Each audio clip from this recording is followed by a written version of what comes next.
Hey guys, Drifter here. Today I want to talk about Battlefield 6 because the game seems to be a massive success on all fronts. Player counts on all systems are at an all-time high, views are extremely high on Twitch and YouTube, content creators seem really happy, reviewers seem really happy with the game, and the community sentiment is extremely positive. I'm sure that Saudi Arabia's Public Investment Fund is very happy about this, and if you're wondering why I'm mentioning that, I've got a link to the previous video in the description about Saudi Arabia buying EA, but I think a huge amount of the success of Battlefield 6 relates to a series of conservative choices designed to appeal to the broadest fan base possible for military shooters. Battlefield took a risk by playing it safe, by choosing not to reinvent the wheel, and by going against what is depressingly industry wisdom at the moment by listening to the community and implementing the features that the community wants, like servers, custom games via Portal, and several other things that we'll be talking about in today's video. We're going to get into all of that, but first I wanted to point out the gameplay you're watching is not mine, it's J-Hub's gameplay. I personally haven't been playing that much Battlefield 6, not because I'm taking a moral high ground about the Saudi buyout thing, but because I was more than a little bit sick this week and focused on Arc Raiders instead. Unfortunately, I'm sick to the point where I can really kind of do like one game a week here. So let's move into the topics of discussion at hand. How successful is Battlefield 6? Well, the Steam charts topped out at around 650,000 players, making it a top 3 Steam game at the time and still a top 5 Steam game at the moment. As of recording this video, it's currently hovering around 400,000 players at any given time, and these are just the numbers from Steam charts on PC. If you included both consoles, and let's just you were to assume an even number of console players, it would be close to, if not exceeding, 1 million concurrent players per day with consoles, and that is a massive, massive, massive hit. I cannot understate how huge of a hit that is. Those are literally Call of Duty numbers. I'm not sure that a Battlefield game has sold this many copies or retained this many players in over a decade. Somebody at EA right now is going all Scrooge McDuck and swimming around in a vault just filled with Battlefield 6 money. The social media side of this equation is bumping too. Twitch numbers put Battlefield in a top 10 game every single day. As of recording this video, it's consistently top 5 or 6, and it consistently averages around or at, or maybe I would just say around 100,000 viewers at any given time on Twitch. Yes, I'm aware Twitch is not what it used to be and has plenty of its own problems, but it's still a decent barometer for popularity. My timelines on both X and Blue Sky are primarily dominated by Battlefield 6 discussions with very little about Call of Duty and maybe a sprinkling of Arc Raiders here and there. YouTube content about this game is absolutely popping off on an unprecedented scale for Battlefield. The Battlefield YouTubers are obviously very happy right now. They're just raking it in and making money, so good for them. But there's also no shortage of Call of Duty YouTubers that are at least temporarily converting their channel over to cover Battlefield for now. The most prominent example would be Exclusive Ace. It seems like Battlefield has captured him for the moment. So yeah, everything seems to be coming up Battlefield.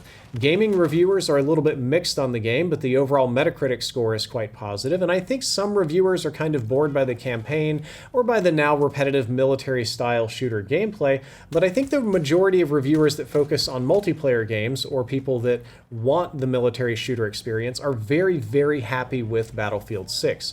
All of the little tweaks that DICE put into this game have combined to make a fantastic multiplayer experience, and what's shocking to me is they managed to achieve the success primarily through conservative decisions.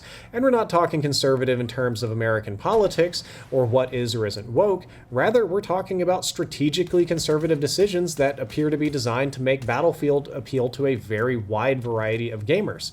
So for the rest of this video, I want to talk about a handful of those decisions and how they impacted the success of Battlefield 6. First and foremost, DICE very wisely decided to stick with a single consistent aesthetic. On top of that, they decided to make this aesthetic, which is military realism, the one that their community wanted. I suspect that if the community wanted space and aliens, that's what we'd get, but the community wanted military realism, so DICE just decided to kind of serve that up. Every single map in the game looks like a real military operation that could be taking place somewhere in the world. Depressing to say that too many places in the world are absolutely on the brink of war, and video games and media in general are always trying to predict what the next war will be. If war does break out in the next couple of years, I would suspect it doesn't look terribly different than what you're experiencing on the ground in Battlefield 6. The story of the campaign, the theme of the matches, the overall everything about the game, its ethos backs up this aesthetic and makes it feel real and grounded. All of the guns are either real guns or very close analogs of real weapons, and more importantly, this is probably what the community is most latched onto, is that all of the character customization fits the aesthetics of the game. We don't have any Beavis and Buttheads and clowns and crazy stuff on the battlefield yet, and the end result of this is that you have a Battlefield game that looks like a real-life Battlefield. It is a not mil-sim, but military-themed arcade shooter that at least lives up to its theme consistently and sort of fits that mold. It decided not to push the bill by including aliens and space guns and cel-shaded skins and, you know, like water slides and all sorts of wacky stuff that we like to cram into FPS games now today because they're fun. They decided to stick with their theme and do their thing in a very conservative manner, and almost nothing about Battlefield 6 is immersion breaking, which fans do seem to love. There's a huge focus on gameplay fundamentals, which I'm going to focus on quite a bit in this video. That there's so much time that obviously went into redefining and then refining what weapons platforms feel like in a Battlefield game. The developers appear to want the weapons to be faster and more responsive to be more competitive with Call of Duty, but not so much so that it felt the same as Call of Duty, because it has to be a different game.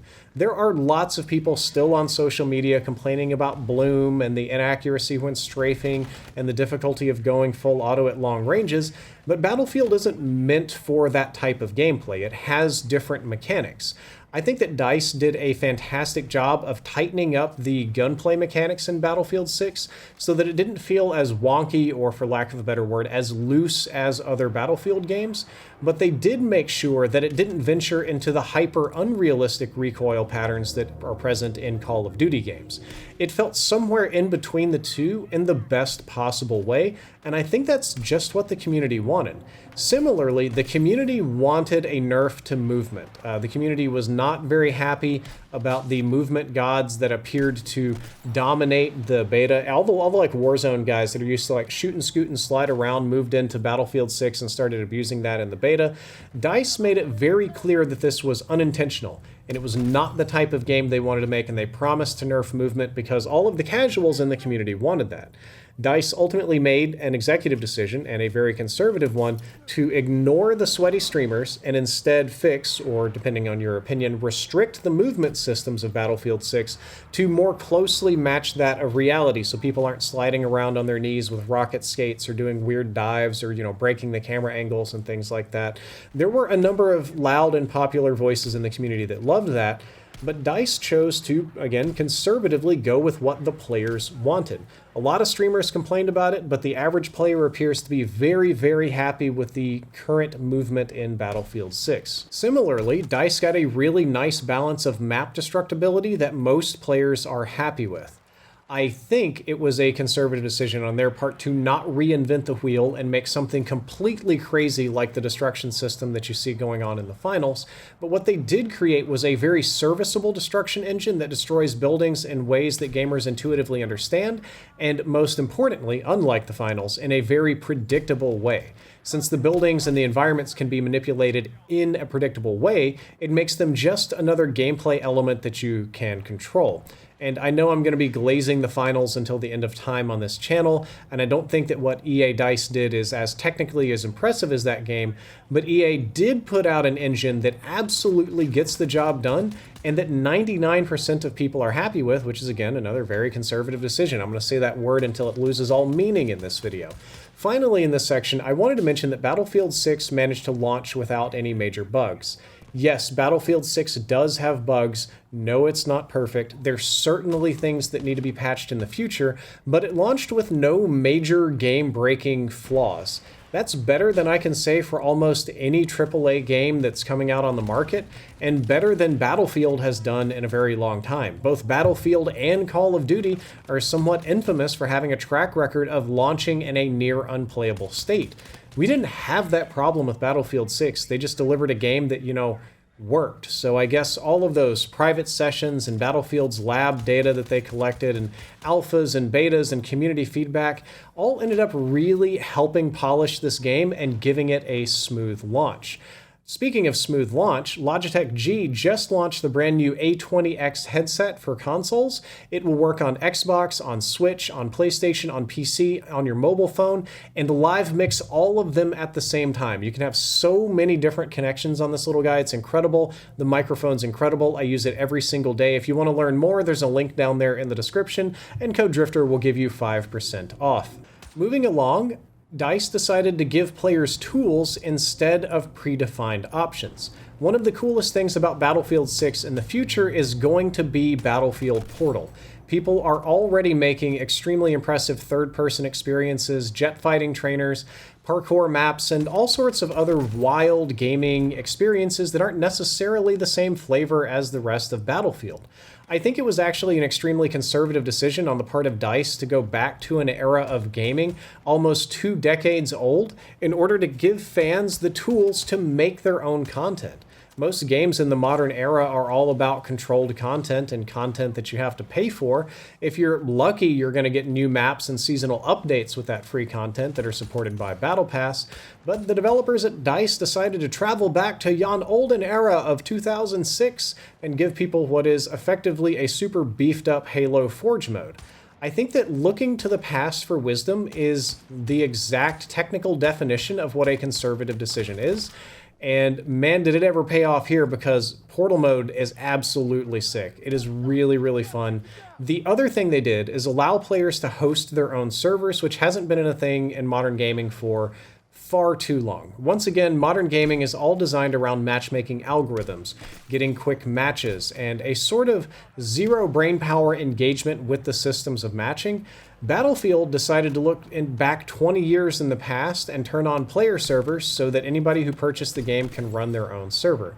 I know that we've had issues recently with this because people were running like bot farm servers to farm XP and attachments, and that kind of overloaded the system, and they had to be temporarily disabled. So I'm hoping that by the time this video comes out, that problem will be solved and that won't be going on anymore. But being able to host your own server allows players to set the rules that they want to play under and only the maps they want to play. So you can create your server, load in just the maps you like, just the modes you like, get rid of the junk you hate, and have a great time. On your server, you can also boot people that are obviously cheating and have some degree of control about who is or isn't allowed into your server.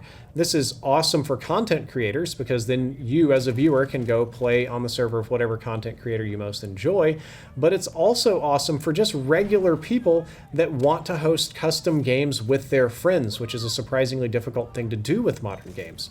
Oh, and you can host Portal games too, which just opens up the floodgates for potential here. I think people are still focusing on leveling and grinding their guns, and once that's done, there's going to be a flood of interest in these Portal custom games. But anyway, the point is that DICE decided to take a very 2005 approach to their matchmaking, allow fans to just join whatever servers they want or create their own, and everybody seems to have liked that. And finally, I shouldn't have to say it this way as if it is a different type of decision, but DICE is actually listening to their community like developers of old. It's wild and depressing that I have to say it's a conservative and backwards in time facing decision to just listen to your player base. I feel like every game company on the planet has just lost their minds about feedback from playtesters, developer opinions, executive opinions, opinions probably from ChatGPT these days. Companies these days will gladly spend $100 billion on a game to turn out some kind of corporate slop that all the suits at the top of the company just assume that the gamers they have nothing but contempt for will actually enjoy. People making the decisions ultimately aren't the ones playing the game. This has unfortunately been the direction of AAA gaming for well over a decade now, if not longer. I don't know who thought it was a great idea to just ignore the audience and plow ahead with whatever you want, but I guess it was sustainable enough to get roughly a decade of profits out of that. I don't know, it seemed like every company was doing it. But the point is that Battlefield 6 largely has been taking community feedback very seriously. They're changing the times and score counts for their conquest servers. That's the discussion of the day when we're making this video.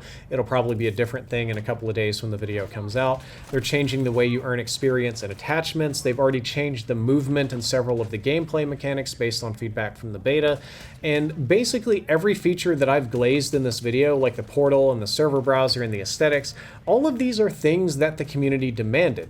These aren't things that a playtest audience said would be good and an executive agreed with. These are just things that the broader Battlefield and even Call of Duty communities have been asking for.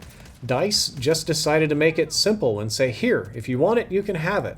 And then, in what should be shocking to nobody, that decision was very popular. Who would have thought that just giving people what they asked for would sell really well? So I think that EA played it very safe with Battlefield 6 and went with a number of surprisingly conservative business and development decisions that panned out splendidly in a market that is oversaturated with unnecessary innovation. Battlefield 6 has all the stuff you want without all of the junk that has ruined other Battlefield and Call of Duty games. I, for one, am glad that this can set a trend in the industry for actually listening to the customer.